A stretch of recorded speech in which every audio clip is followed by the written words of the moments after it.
So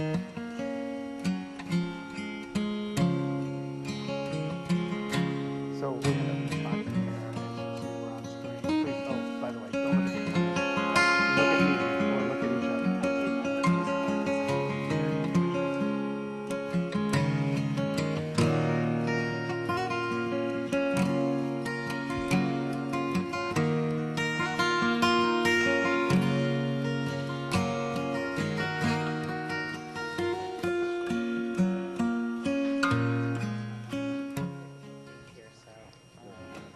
How will we know? Good evening and welcome to Voices from the Village. Tonight we're going to be talking about housing in Santa Cruz and the rights of people without housing. We asked people on the street this week when we sent our camera out to ask the question, should people without houses be allowed to sleep in public? And here are their responses. Hi, welcome to Sunday Night Show of Voices from the Village. My name is Lisette de la Cruz, and we're here tonight at the Pacific Garden Mall to ask people the question, should people without homes be allowed to sleep in public?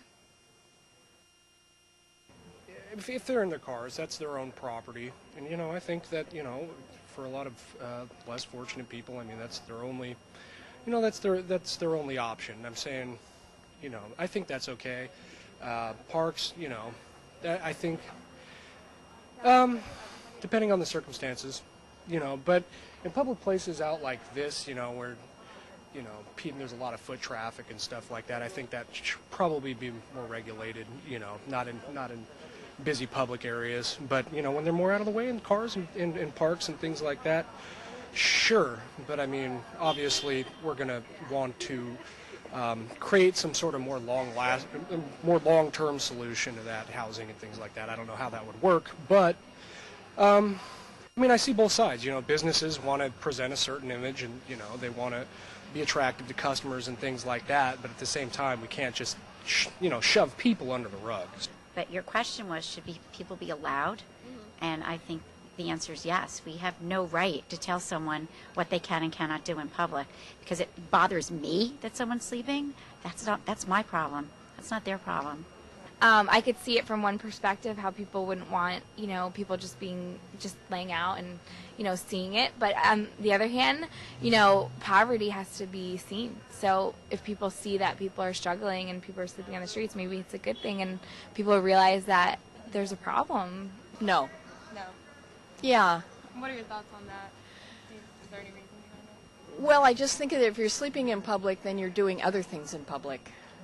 I mean, how are you showering? How are you using restroom facilities? And I know that it was a big problem for Berkeley years and years ago, and I know that they had to come up with a way to solve that. So I think it just leads to a whole host of problems. Most people don't want people to sleep in public. It kind of scares them, you know, so it's really hard thing to address because you don't just want people sleeping out on the streets where who knows what they could be like. You want people to be secure somewhere. So most people, they have the solution to this problem being, you know, homeless shelters or something like that, you know. But then a lot of those places that are developed don't have room for the massive amount of people that may become homeless at any moment from who knows so many different kinds of circumstances. We've heard from so many different people that are homeless, you know. So what to do, you know? You have somebody that might just get thrown out tonight because they don't have enough money to pay the rent here as it's so expensive, and then boom, where do they sleep out here? They can get arrested for sleeping anywhere, on the concrete, underneath the tree, somewhere in the forest. Nobody wants people to be sleeping in any of those places, especially when it's a security issue or potential garbage issue, or so many things that come from survival, you know, out here in this element. Oh my God, this is terra firma. The people have a right to put their feet and their bodies any place. What I'd add to that is let them have a shower someplace, clean them up a little, make them smell nice, give them the tuxedo, and let them enjoy the mall like everybody else does. Back to you in the studio, Louis. Thank you, Lisette, for the street interviews. My name is Louis LaForge, and I'll be your moderator tonight. Tonight we're looking at housing and the lack thereof. Some questions Is housing a privilege or a right? What are the rights of those who have no housing? What are the obligations of society toward its citizens? How do we treat the least fortunate among us? When is sleeping a crime? Is homelessness a crime? Is poverty a crime? These are some of the essential questions of the debate raging in Santa Cruz and across the country. Charles Dickens addressed this problem in his immortal story, A Christmas Carol. In Victorian England, poverty was a crime. Debtors were sent to prison, and the poor to workhouses. When asked to contribute to a fund to alleviate the suffering of poor during the Christian holiday, the hard-hearted Scrooge responded, "Are the workhouses closed? Are there no prisons?"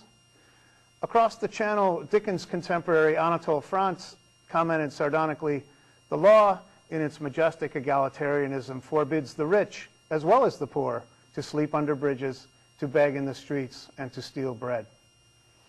In modern America, housing is reserved for those with the ability to pay. For those who cannot, there are homeless shelters or prison. People who sleep outside are subject to fines. Tonight we'll look at homelessness, camping, sleeping, and the policies and practices relating to these issues. What is the law? What are the problems? And what are the solutions? Joining us tonight are Ryan Coonerty, Vice Mayor of Santa Cruz. Thank you for having me. Thank you for joining us. Kate Wells, Civil Rights Attorney in Santa Cruz. Thank you. Welcome, Kate. And Don Zimmerman, let me get this right. You are the chair of the, please tell us. Legal Committee of the local Santa Cruz ACLU. Okay, you're with the local ACLU. Okay, and thank you, Don, for joining us. So we heard the responses from the people on the street when asked, should people without houses, without housing, be allowed to sleep in public? This is a basic, I think we all agree this is a basic civil rights issue. So what is the law in, Ryan, as a city council member, you're expected to know the law, I believe. Yeah. What is the law in Santa Cruz regarding sleeping or camping? Sure. Well, in the city of Santa Cruz, we have a camping ban. It went into effect, I believe, in 1977. So I was 3 years old at the time, so I can't give you the full legislative history. But it's my sense that it went in part because we're a tourist town, and so when people came to the beaches, if they wanted to spend the day in Santa Cruz, you had a problem with people sleeping in the parks or on the beaches, and in order to save time, money on their hotel rooms, and then also I think in part to deal with the homeless issue. I think over the 30 years it's been a controversial issue. No city council has changed it. It hasn't been changed via the initiative process or any democratic means. And I think what we do in the city of Santa Cruz right now is try to provide as many shelter beds through a variety of different manners, transitional housing, a number of other programs in order to alleviate the problem of having people not have a home. And this is a compassionate community, and I think we have a record that's unmatched by any other community in the state of California for providing services. Cities in the state of California don't provide services, counties do. The city of Santa Cruz spends millions of dollars every year and provides tens of thousands of shelter days of beds over the course of a year, and I think because we're trying to address a problem, unfortunately a terrible problem that I'm not sure any city can fix. I think it's a national problem that has to be dealt with at the national and state levels.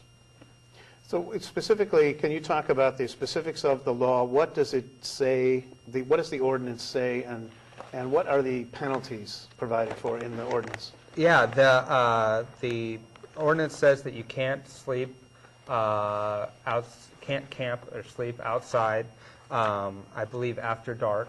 I think it's a $60 ticket. Now, if you go through the trial process, the courts tend to add on additional fees. It is waived if the shelters are full. The